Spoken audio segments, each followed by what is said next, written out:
All right. So I just want to go over the three questions so people that are watching this will know. So basically, the three questions: your thoughts on dental therapists or mid-level practitioners, some people call it. Should assistants be allowed to scale legally? And what would you change about hygiene school? So let's just start with to me, I think is probably causes the most anger is about the dental therapists. For those that don't know what it is, it's basically like a nurse practitioner, like a little bit more advanced. Some places, well, it's two states that basically have it. It's Alaska, yeah, dental technicians, and Minnesota has had it since like 2009. The one in Alaska is more like a technician, like a 2-year degree. But in Minnesota, which is the ADHA model, it's like you get a master's degree. It's a little more, basically hygienists like taking on more roles basically. So what do you guys think about mid-levels, in general, you guys?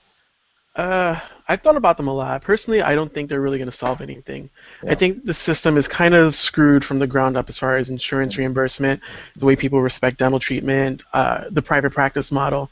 It's not. It hasn't evolved since what, the 50s, and it's not. It's like they're not trying to evolve it, and healthcare is changing so much and so rapidly. And I honestly, I think they've pretty much the ADA and state dental boards have for so long suppressed hygienists and like cumulatively. Like not, you got states like New York. Like New York, we just got collaborative practice agreements, so that was pretty nice. Yeah. Um, but all in all, I feel like hygienists really are and should have been the mid-level provider, and I really don't think restorative is a big issue with that. I feel like there should be a different way to incentivize dentists, or like better incentive to go to underserved areas, better reimbursement, better loan repayment programs, and there's just so many factors going into it that I think just throwing a therapist into the mix isn't really going to solve anything. Hmm. Andrew, what do you think? Well, I mean, and I don't want to just come out and it's like, okay, it's just me versus Daniel, but Go I ahead. want to. So, and I think a lot of it has to do with what the hygienists are currently doing in whatever state they're practicing. So for Washington State, we're pretty progressive.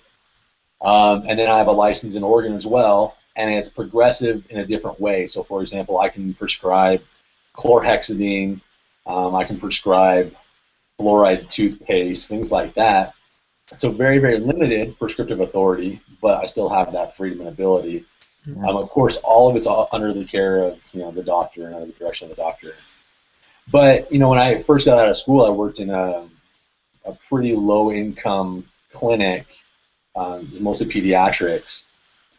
And in order for us to be able to see the patients that we needed to see, I mean, they need to have a hygienist dedicated just for restorative, just to be able to break that disease cycle. So, there's a lot that needs to go in, and it is a broken system, and I don't think that this is going to be the fix of a mid-level provider, but I think there needs to be a temporary fix of a mid-level provider, but it has to have heavy stipulations of locations, and I don't want to start stepping on doctors' toes or anything like that, so we need to have doctors kind of collaborate with us and figure it out, but it's so beneficial if it's used correctly. Yeah, my thoughts is basically I just see what hygienists can do now legally and what dentists can do, and there is a huge gap between what we can do and what they can do. I kind of see it as I picture a world with no hygienists, and say dentists were doing scaling and root planning, and all scaling really. Then all of a sudden somebody came up with an idea of a hygienist. And say, hey, how about if we train this person, not a dentist, but somebody that can scale and root plane?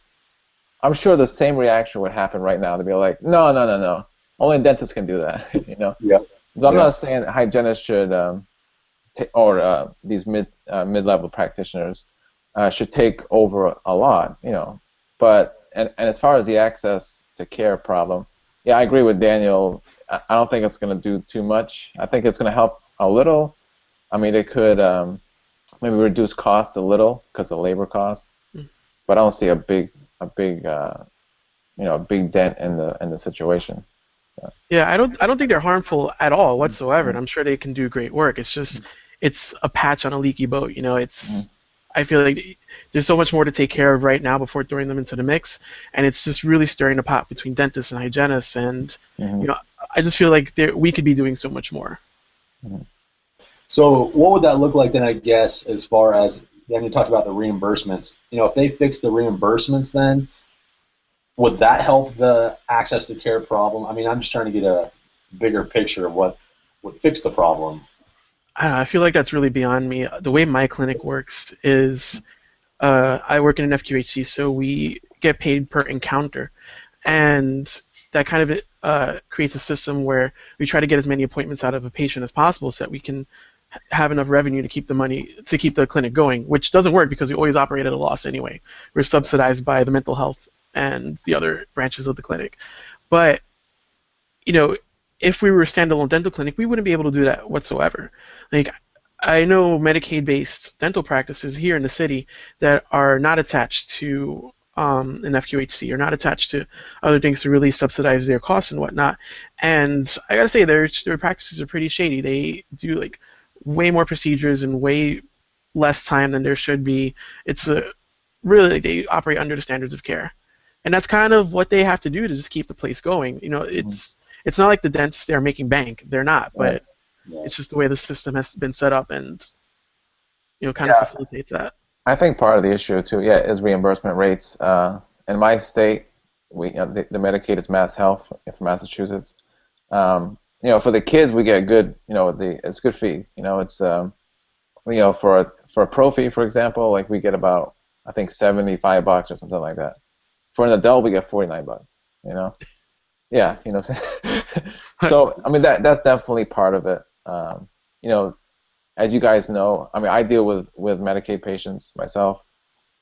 We're about 70% Medicaid, and I would say the main reason why most dentists don't take it in my state as far as kids is because of the no-show rate problem. So that's an issue too. Like, how do you manage that problem? Yeah. And we overbook, and most dentists don't want to do that in the private sector, because it's a headache. But I think in order for something like that to work out, it's got to be huge volume business to kind of make up for something like that. Mm-hmm. And unfortunately, it does end up where the care is substandard, and you're doing 15-minute child prophy appointments with X-rays and cleanings. Yeah, right. Exactly.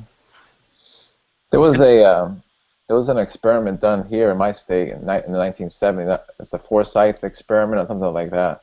It's at a hygiene school here, and they were trying to get hygienists to kind of do this thing, do fillings, extractions, primary teeth, that kind of stuff. Oh yeah, I saw the video footage on that. Didn't they work in like an octagon room with a dentist in the middle, kind of like?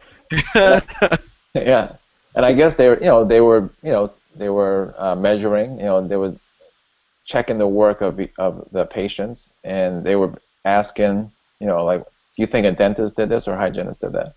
And nobody could tell. So the outcomes were good, but of course, organized dentistry, they basically shut that down quickly, because I mean, there's a lot of turf issues. So I mean, as far as the mid-level practitioner, I think they have a role, but I don't think it's a primary solution, basically. Yeah. I was going to say, in our state, we're allowed to place fillings, and I have a brother. He's about 3.5 years older than me, and he's a hygienist as well. And one of his jobs right when we got out of school was just placing fillings all day long. So we do anesthetic and fillings. And so right now we work for the same company, which is pretty cool. And he constantly gets, like, we work together in the same office every now and again. And one of the doctors was just talking like, "Wow, your fillings are better than all of our all the doctors here. You're so good. You're so good." And it really frees him up to go do other, maybe spend more time on a root canal procedure and do it correctly. Right. Things like that. So, I don't know. The quality of work, it can be, if you're trained for it, mm-hmm.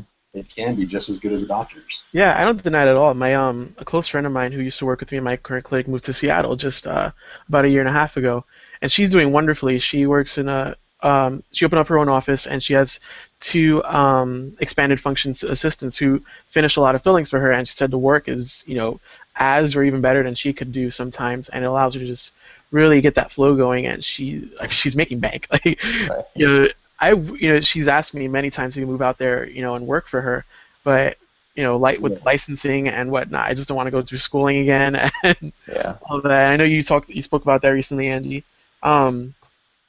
It's just a nightmare. You should do it, man. Move out here.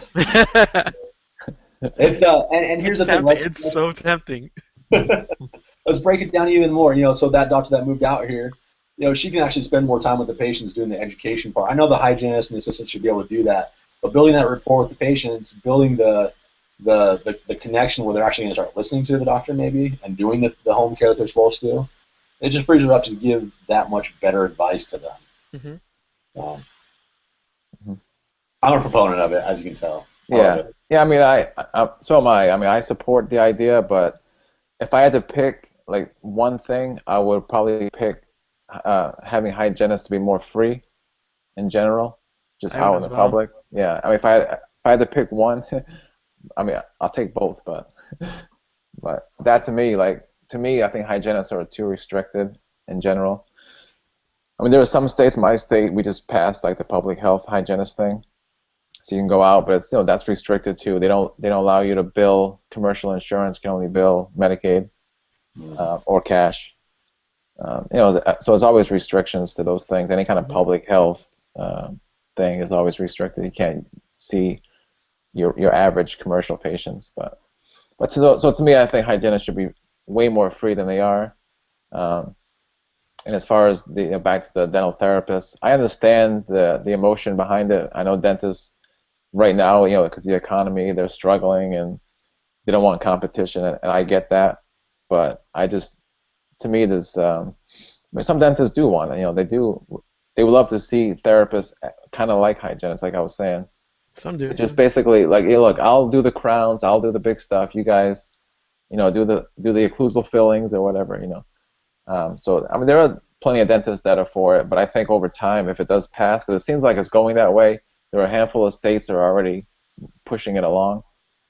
So I think if it does happen, and like state after state does it, I can see in 20 years, dentists will be like, they'll be so used to it that it'll be normal at that point. But didn't Maine just kind of do something? Was it this year? Maybe I think that they opened up some sort of mid-level provider for dental too. I thought. I think they tried to push it through legislation. I'm not sure if it actually passed or not. Oh, is that what it is? Okay. Yeah, it was in legislation for sure. Yeah, some states are moving along, some are not. I think New Hampshire tried to do it, and they didn't go anywhere. But the thing is, healthcare is just changing so much, and the dentistry bubble, personally, I feel it's going to collapse if collectively dentists do not change with the times. Mm-hmm. And I mean, why would they want to? Like with the older dentists, at least, with the money that they're making, with the way that their practices are going, the complete autonomy, and pretty much not having to answer to anybody except the board if you get in trouble. Right. Why would you want that to change? Like, why would you kind of just let go of everything like that? But it's either they're gonna have to choose to change, they have to choose to evolve a bit, or pretty much at some point the government's gonna force them to. I think. Oh, that government! Thank you. Yeah.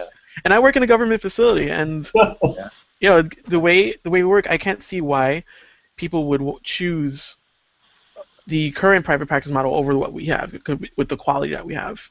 And if there were more facilities like that, then it would be changing rapidly. But and I think it's going that way too. Anyway, the corporate, big organizations. Same thing with medical. Like you don't see like the one physician by himself in some office anymore. Yeah, they're going to be the ones lobbying for that kind of change. And if the doctors don't come up with if the private doctors don't keep up with the corporate model, then yeah, because like all these places like Heartland and Pacific Dental and all these big organizations, that's kind of becoming more and more the norm.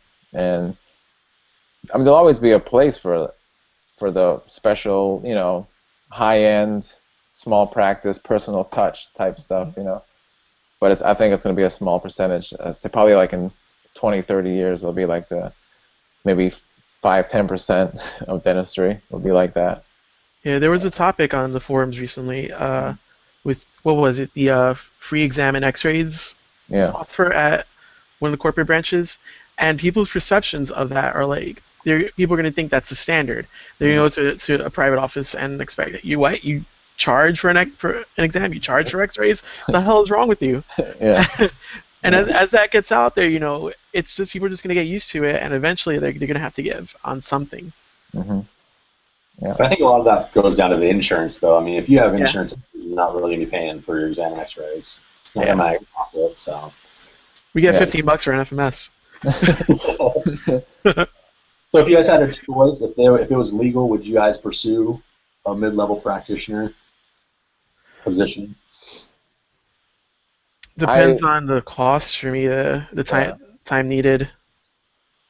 I mean, I was seriously considering dental school 2 years ago. I mean, I'm 42, but I was like, to me, the cost would kill me because as a hygienist, I get paid well. I got hired in the Boston area, so my pay was already high.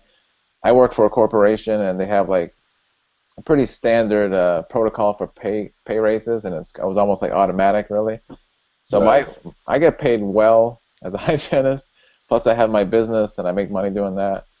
And I would take a financial hit, like I mean, if I couldn't do the business or if I couldn't do clinical hygiene, I would go to BU probably because it's close by. BU Tufts, and those are like 300 grand. So you figure 300 grand plus the 4 years of me not working. I mean, this is so much money. And plus, I'm 42, so it's like now the mid-level. Would I do it if it was 2 years more? I don't know. Maybe, yeah. Depends on whether you get paid for it, right? Yeah, yeah. They'll get paid more for it. I'm sure they'll get a slightly higher raise. I mean, a pay scale, But. Coupled with that, though. Yeah, no, yeah. Like after the doctors pay out their debt and whatnot, where I work, I probably make about the same that they do. Yeah. Because my program costs $7,000 total. Yeah. Yeah, I was lucky because I went to a state school and I was in the Air Force, so I had a GI Bill. The GI Bill covered more than the school cost, and then I saved money before I got out, so I basically didn't have to work. I went to hygiene school, enjoyed school, I had no debt, so I know some of the hygienists that I work with. They both went to private schools, and one had $100,000 in debt. She had a bachelor's degree, and then one is like $60,000 in debt. So I was like, ugh. People go to NYU here, graduate with their associate's degree with about $50,000 in debt. Yeah. Wow. Yeah. So the combination of the economy, I mean, it's going to get better at some point. I mean, it's getting kind of better, but, still kind of stagnant. So for dentists to have all that debt is it's tough. And that's part of back to the dental therapist, that's the last thing they want to see. They say, look, I just want a job, just stay out of my way, But a lot of these corporations, though, they're offering decent. I mean, my corporation, I work for Cool Smiles. I know you guys heard stories about Cool Smiles, but it's not that bad. I mean, we're a lot better than we were in the beginning. But did they change a lot of policy after all that public backlash? A little bit, yeah. Yep. Yeah, they changed some policy, but I mean, I don't know.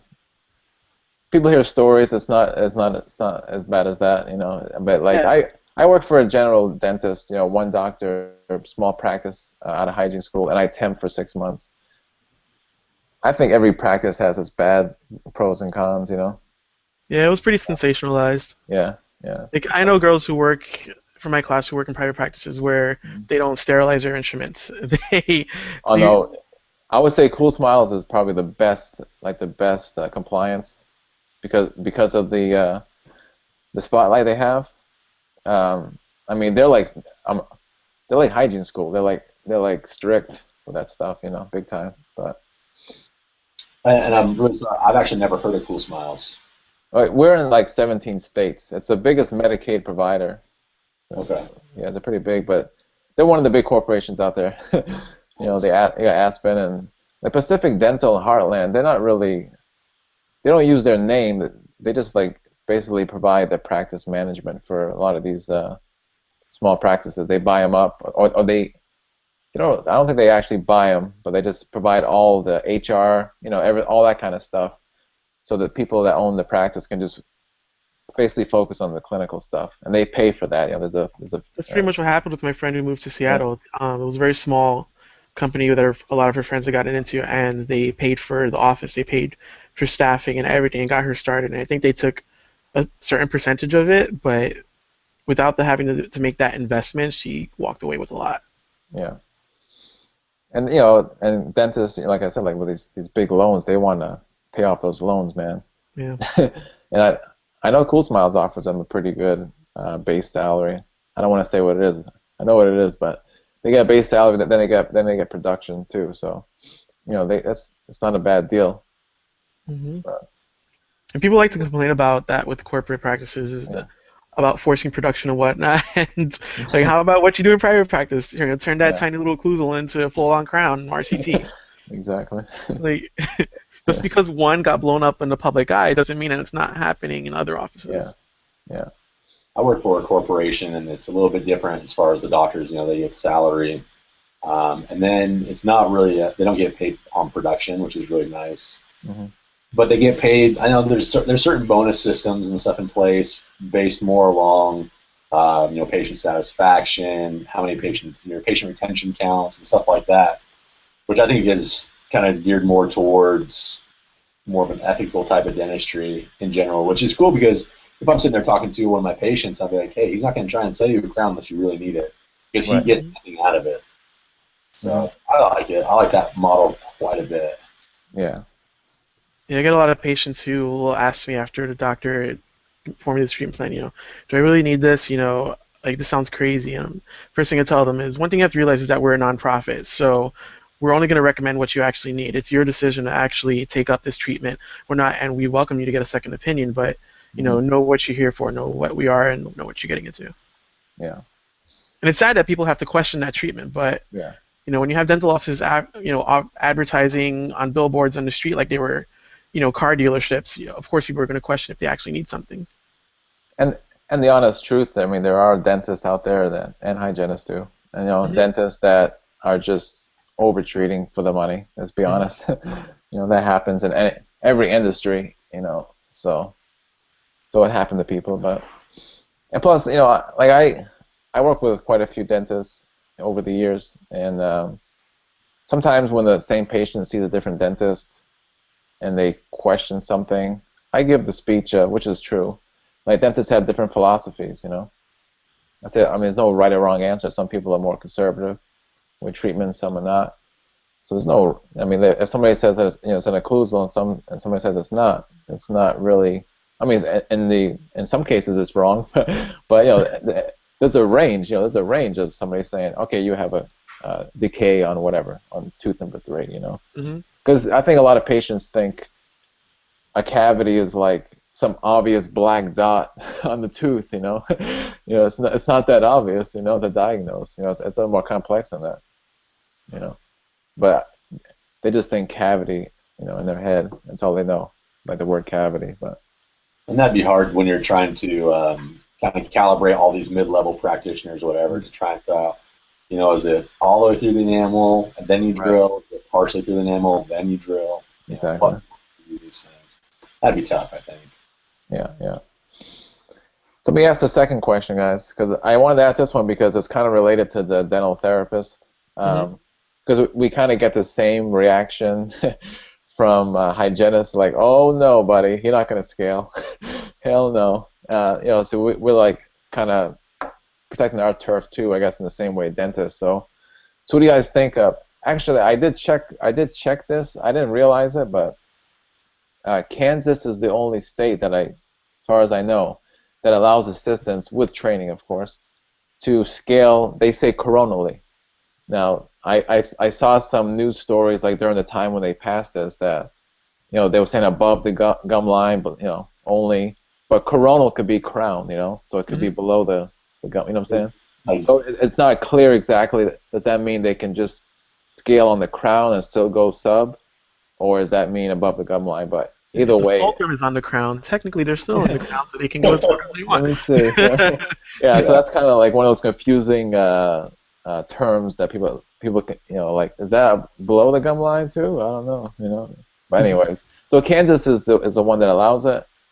I heard on the boards, I think, on Hygiene Town at some point, I think somebody mentioned that some places in Canada allow assistants to scale probably the same way, coronally or whatever, after some training and certification.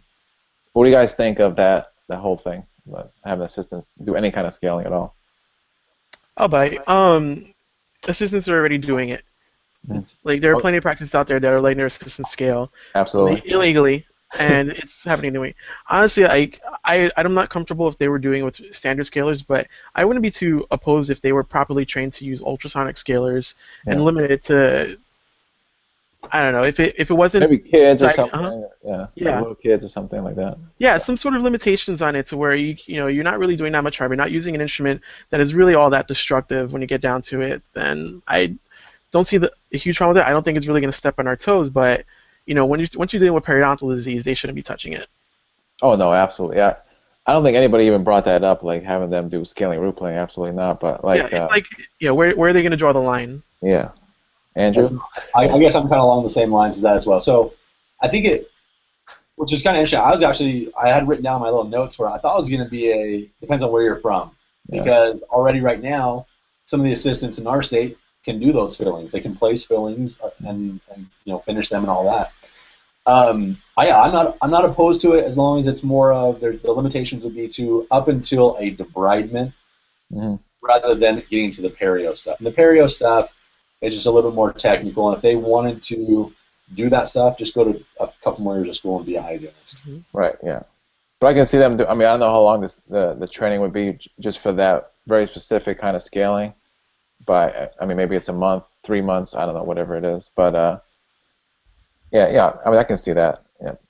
Have a dentist, check the patient during the exam or whatever. But as you guys know, probably like a lot of dentists don't even look at that stuff. They kind of fly through the exam. But. I wouldn't mind seeing something like, they do some schooling, maybe if it's weekend schooling for 6 months or whatever, and get some of the background into it. And then they have a sponsored dentist that said, hey, I'm going to be the one that watches you, trains you, teaches you in office, gives you opportunity and checks, and or a hygienist also kind of work in collaboration. And then they can take some sort of a board exam or something. I would feel a lot more comfortable if they had some, maybe even the same board exams that we had to take. That's what they do right now for, we have the REB, the Western Regional Education Board, for restorative. And the assistants that can place fillings have to pass that, just like we do and just like the doctors do. So, I'd feel more comfortable if they could pass something like that, but sure, why not? I think we're the exception. I think I would say 97% of hygienists will say hell no. But go ahead. Probably. But I feel it's already happening. Why not just regulate it? Right. Exactly. It's funny I was thinking about the three of us and what our kind of reaction would be to this. And, before I got into dentistry, this is my second career. It's your second career and your second career, right? Yeah. Which I think is very interesting. I was in, a lot of different things before this. And so I think if you go from high school into hygiene school, into the hygiene profession, you're going to be a lot more protective of being a hygienist and have a less kind of holistic approach to it. Whereas if you're maybe an outsider coming into it a little bit later. I feel the same way about dentists and why they feel like we're stepping on their toes for the mid-level practitioner thing. But I don't know. I just think that may or may not be an accurate observation. I think I have the same reasoning. I think I think with the mid-levels. I think mid-levels should be free to be anywhere, not just public health. I think it should be like hygienists, basically. And I think if, like a pedo, especially like we were saying, like if it's like little kids have a little bit of calculus or whatever, and you have assistants that are certified and they do it, instead of paying a hygienist, whatever, $35 an hour, you pay them 18, 19, whatever it is. It's going to lower your labor costs, going to lower your costs in general, which is a good thing for everybody. But it could be something like the Alabama system. Do you guys ever frequent the Reddit dentistry forum? Ever heard of it? I heard of it, not too much. I'm actually a moderator on the Reddit dentistry. It's pretty huge. I recommend you guys check it out. But there was a thread recently. about an assistant asking for a raise, and she works in Alabama. Mm-hmm. And the topic came up of the doctor paying for her to go to hygiene school, and then it branched out to the topic of Alabama hygienists not being actually licensed. Do you know much about that? I know about they have the system where they don't have to have a license. They can like on the Right. job training, right? Basically. Right. There's only one hygiene school in Alabama that's accredited by the ADHA and the ADA, and the rest of it is like about I think 95% of the hygienists from Alabama do the preceptorship program where they work under a doctor for a year and then take like a state administered exam and they become hygienists basically. Mm-hmm. Interesting. It's a very questionable system, but in essence, it's the same thing. That's kind of going in line with do you let assistants scale? It's kind of working there. Mm. Yeah, I mean, do they? Well, they're hygienists basically, right? Though, Daniel, but just in name only, I guess you can say. Name only, hygienists in name only. Like the level of training that the dentist who supervises them has to have in order to be certified to train, quote, hygienists is a 4-hour lecture every 5 years. So, then it just basically goes off of their base experience and their base knowledge of what hygiene education should be. So it's a very like unregulated kind of form of education. I'm sure a lot of dentists only want tooth scrapers. You know what I'm saying? Yeah, I'm sure they do. I mean, they don't want to pay hygienists, $35 an hour plus to do that, And Alabama is the 5th poorest state in the country as well, so. And we do. I mean, hygienists, obviously, because of our education, we do offer a lot more than that. We can basically manage the perio side of things if they wanted us to. Some dentists don't want that; they want to micromanage or whatever. But but some they don't want what we have to offer. That's their choice, I guess. But so for them, it's it's probably fine. But many dentists, probably the majority, I would say, like to have an educated, I guess, call us the mid-level person in the office that can take over stuff, Because I mean, my experience over 7 years as a hygienist, in general, I would say dentists definitely put more trust in the hygienists than the assistants, as far as managing things or educating patients or whatever. In general, I'm just saying, not, Yeah, it's going to vary everywhere. Yeah. So we're for scaling then, all right. Controlled. Yeah, because in my state, when they passed the public health thing, the dental hygiene, they wanted the hygienists hygienists wanted to be able to bill commercial insurance, and dentists were fighting that, and at the same time, they were trying to get the assistants to scale, legally. So I was very political. They were like throwing both ways, and everybody backed off.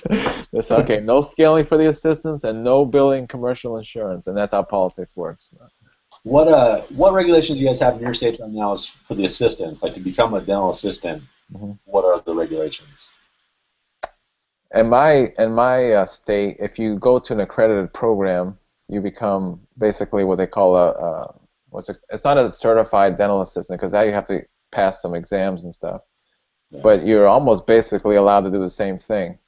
If you don't go to an accredited school, you have to go through the CDA program, but just studying for the test, take the exams or whatnot, and they can do like expanded stuff. Like they can do chrono polishing, they can do sealants and other stuff. But that's pretty much how it is in New York. You can become an assistant with no experience or no training, or you and you can only do very, very limited things.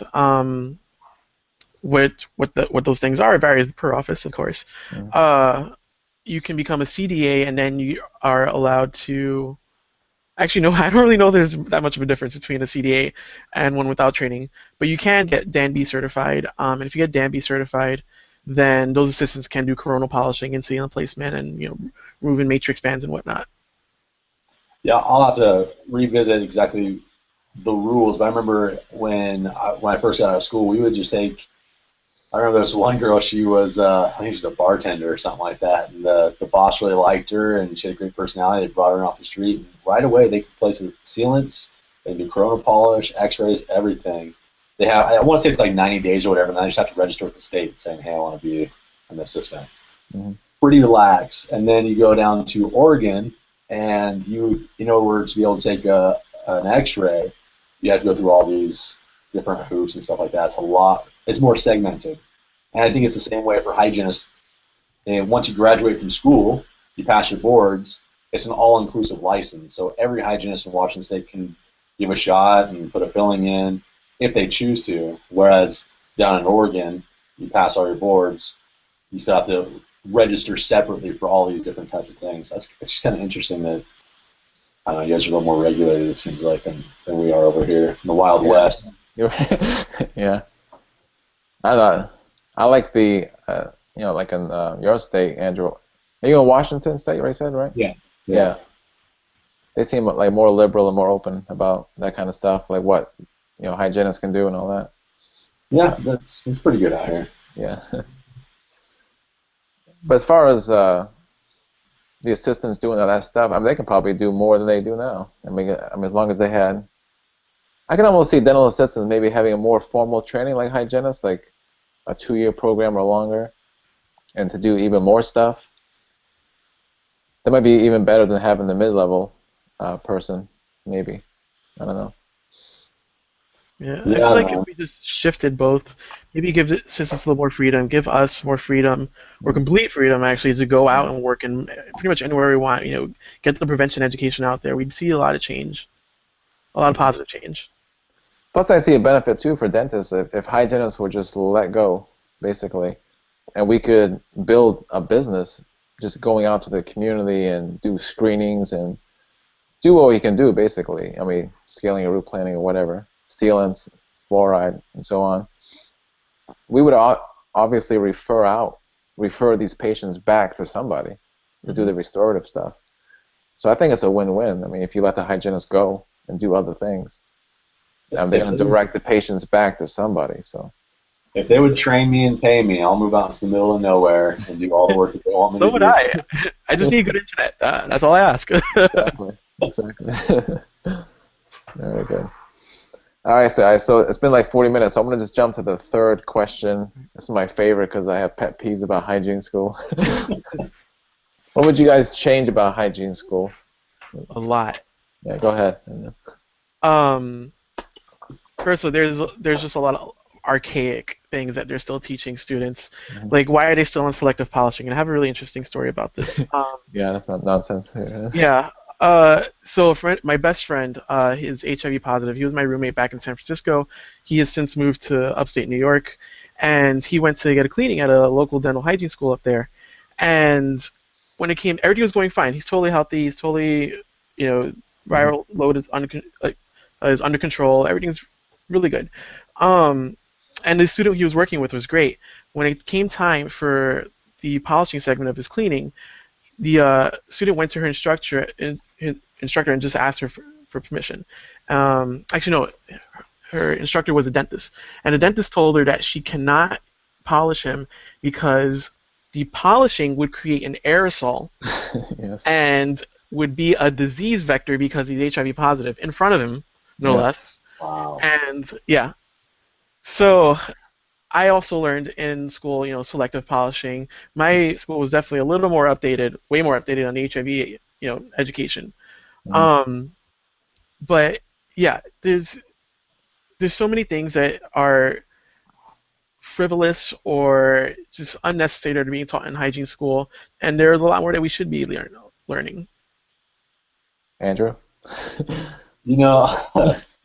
I didn't like hygiene school at all, but I really don't have that much. I've been racking my brain trying to think of something I would change.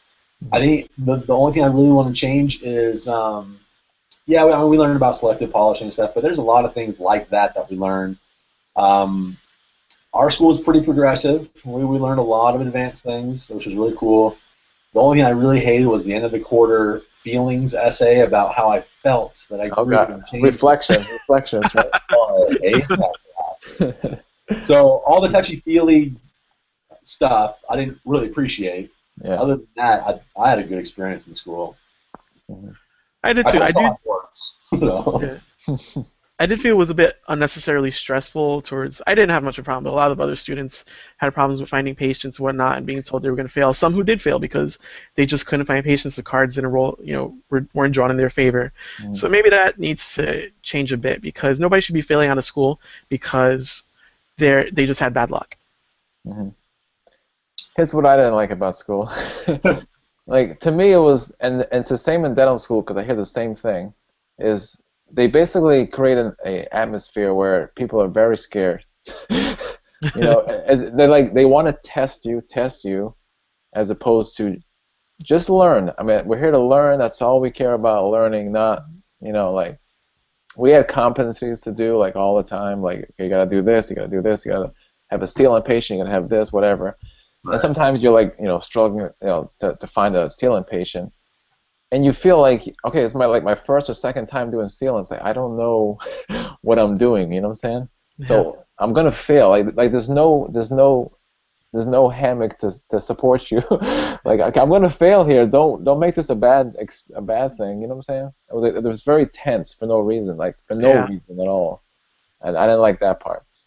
The other thing too is, like, we had very knowledgeable people. Okay, we had oral surgeon teaching oral pathology. We had a pharmacist teaching pharmacology, But a lot of people, like, they had knowledge, but they couldn't teach well. We had people that really could teach very well, and some that could not. I understand it's tough to get people that are both knowledgeable in those areas and want to teach for that money, which is not that much money, I'm sure. So that's those two big things, and then some of the ways they taught stuff, like sealant placement, with the cotton rolls and all this kind of stuff. I try to use different products in school. No way. You know what I'm saying? I said, I found this product. Can I try it? It was like a big political. That's not part of the protocol. What are you doing? Surprised it didn't burn you at the stake. Yeah. You're heretic. No, just use cotton rolls, please. I remember one thing that I really hated about hygiene school, I felt was unnecessarily complicated, was the X-ray curriculum. Yeah. The X-ray class failed more students than any other class in the program in my school. It was unnecessarily difficult for something that's just so incredibly simple. It fostered a fear of X-rays with the way they taught it, right, which kind of instills this, X-ray aversion in hygienists that I feel is really a problem sometimes, because I've seen other hygienists, posting on forums and whatnot here and there, or even in person, dissuading people from getting X-rays because, it's too much radiation, and just, like, kind of reducing the thoroughness of their exams and whatnot, because then they convince patients that, we're harming them, we're doing something incredibly dangerous to them, something that's equivalent to eating 2 bananas. Like, yeah. It's got it. Yeah, and I hear a lot of other schools were like that as well. So that's something that's I find really weird. Mm-hmm. To me, I just wish it was basically you go into school, like, especially like the clinical part of it, that we were like almost like just already hygienists in a sense. We're just like colleagues coming into the clinic, and we're just learning. And okay, we're gonna screw up. Let's just whatever. You're gonna screw up. I get it. And just fail a couple of times, and you're gonna get it. You're gonna get it eventually. But it was so like strict, and people. I mean, we had 2 other guys in my class, which is a lot. We had 3 guys in my class, and but the girls, a lot of them, they were young, and they were a lot of crying in hygiene school. I don't know about your hygiene school. A lot of crying in my hygiene school. A lot of stress. A lot of breakups. A lot of divorces. Yeah, you guys need to come out to Yakima then. I don't know. So our program was a little bit different. We didn't have oral surgeons coming in. We had a periodontist come in for one of our components or whatever. We did have the same thing where we had, here's our quarterly requirements or whatever, and we can just kind of fill that as we need. We have, pedo patients, sealants, and fillings, and certain types of shots and whatever. And then we had, so pretty much the first year we did everything, and then the second year we almost started exactly over again, using the knowledge we gained in the first year. So it was really nice because that first year was tough, but then the second year was a little bit easier. But I was, my brother was in hygiene school with me, which is super better than most situations, I'm sure. So we can go to each other's house, till 11 o'clock at night or whatever. But it allowed me. I was able to work while I was going to hygiene school. I probably actually should go back and apologize to some of my teachers, though. I was kind of a jerk. So I walked out of the pharmacology class a couple times, and I fell asleep a lot. But I passed my board still, so it worked out okay. There you go. That's all that matters. Yeah. I went back to my hygiene school. I made that product, the cone adapter with isolate mouthpieces, and so I went back. I did like a little demo, and I gave them a bunch of mouthpieces and cone adapters, and I was hoping, I don't know if they actually use it because they're so, like I was saying, they're so like scared. Like if they don't know how to use something, they're like, I'm not gonna look stupid in front of the students, I mean, that's the way it seemed like, at least. But we had I would say my favorite teacher there. She was a dental assistant first, then she became a hygienist, then a dentist. So she experienced all three things. And she was by far the best teacher, and she broke some of the rules herself, just like whatever, So she was great, but in general, I hear the same stories, like I said, with from dentists and dental school, how they just hated it, they wanted to get the hell out of there because people are just like they just want to, they just get, I don't know, just picked on basically, Yeah. So, yeah. But anyways. All right, guys. So we kind of went through the 3 questions. Anything else you guys want to bring up, or? I mean, I'm trying to stick with maybe 3 topics per thing, and I'm hoping to do these roundtables at least 4 times a year. I just thought of the idea because, like I said, I like the Joe Rogan type style podcast, and other. I think the Dental Hacks podcast, they have their Brain Trust thing where they do. They have dentists just basically chatting, That to me is like the best part of the podcast. So I love that podcast. It's a good podcast. Yeah. I have one idea. So, Mark, when are you gonna go to Somos Amigos, Dominican Republic? Oh, You in the club? At some point. I don't know when. I'm still working full time, so it's like, but. Whenever you guys are ready to go, let me know, because I'll probably go every October. I think is what I decided. Yeah, you said October was really low key, and you got to do more, right? Yeah. Or like more than just hygienist. Yeah. When are you going again, Daniel?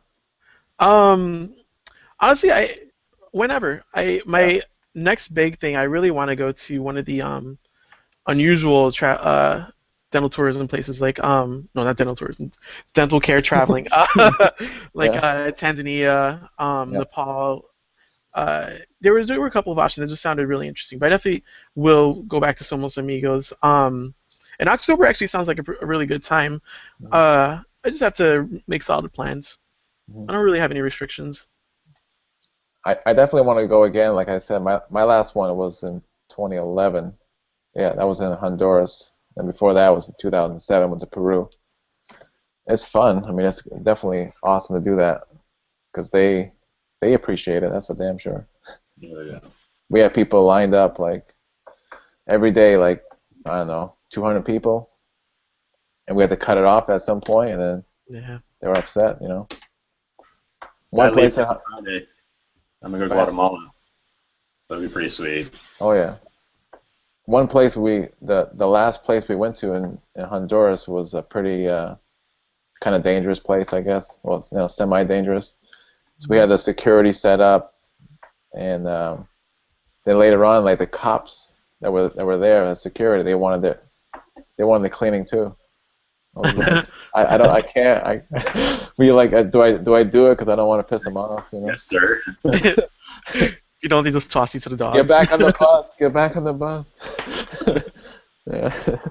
No, but it's awesome to do. I want to do it again. I'll go with you guys next time. So. Yeah. I'll try and do 2 a year. I think because the lectures and stuff that I give, it's pretty much on charitable dentistry. So.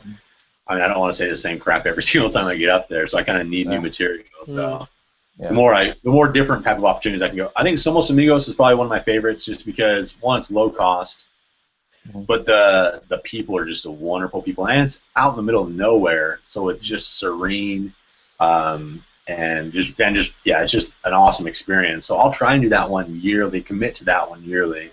It's a good one to commit to. Yeah, I mean, it's such a good cause, and it's just, and Frank, he's stud. I like Frank. He's one of the best people I've ever known. Just one of those genuine, nice heart kind of people, Yeah. And Lourdes, great food. Andrew, what's the cost for that trip? It was $800 from Seattle, $300 for your admission. But that $300 covers, I think it's 2 nights in a hotel. It'll cover all your food, all your travel. It covers your in-country travel, I should say that. Yeah. It covers, I think, like bottled water and snacks. I mean, you don't go hungry at all. Mm-mm. So, is that about what it was for you, Daniel, when you went? It was $300? Yeah, it's always $300 airfare and maybe like $50 in pocket change if you don't plan to actually travel out and do something afterwards. Yeah. Yeah, see, I pay way more than that.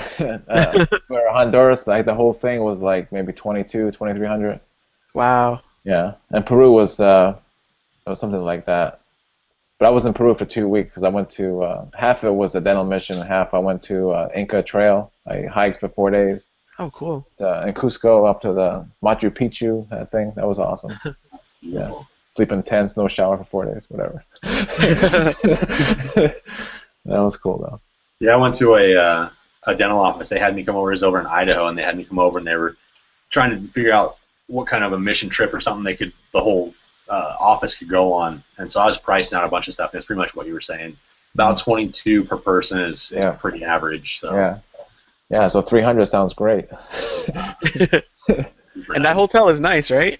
Yeah. Oh yeah, it's actually really Wi-Fi was great. Yeah, Wi-Fi by the pool and everything. It was fantastic. The food is amazing. Oh. And I want to go back to Mary Lourdes and bring her back here, have her cook. It's great. Yeah, so if you guys have other topics to talk about, let me know. I have like a whole list, but we talk about perio versus perio maintenance. I mean, prophy versus perio maintenance, something like that. There was that in that post that about the no more cleanings. Remember, Daniel? Oh God. That terminology. So I gave up on that kind of. Yeah, I see that popping up like once a month on say a Facebook group. We need to teach our patients that we don't do cleans, we do dental therapy. Yeah. It's just like shut up. It's like therapy's serious people. Yeah. Yeah, to me it's like people don't even know what hygienists are. Like I mentioned on the post, like if you ask the average patient like what a hygienist is, they're like, I don't know, a nurse or something. I don't know. A dental nurse, I don't know, something like that. Mark, did you have a couple? I mean, we could probably talk about this not recording if you want to, but do you have a couple other people that you already had in mind to do these roundtable discussion type things? I had people. I was trying to kind of focus on, for the most part, but not totally, but focus on people from Hygiene Town, because to me it's like when you're on the forums. I mean it's definitely fun to respond and all that, but when you get into like a discussion, it's to me like being live like this and seeing people's faces. I think it's quicker and more efficient, and it's more fun. Plus, you get to know the people in Hygiene Town, like see their faces. So I'll probably invite some of the people in Hygiene Town, some of the people that are always on there. I'm sure some will say no. They'll be like, well, no, I don't want to do that. But I think having the Hygiene Town people on video like this and seeing us would be cool for people to listen to. I think, hopefully, yeah. But, I actually was. Well, all three of us have talked a little bit trying to get together and do something maybe a little bit in person too sometime. Mm-hmm. And I was floating the idea by a couple people on the dental town side, and maybe next year or something we can get something a little more. Mm-hmm. Of course, I'll probably have you organize it, Mark, since you're so good at it. Yeah. I'm gonna stop recording for a second, but don't jump off yet, guys. I'm just gonna stop. So it's like an hour or so.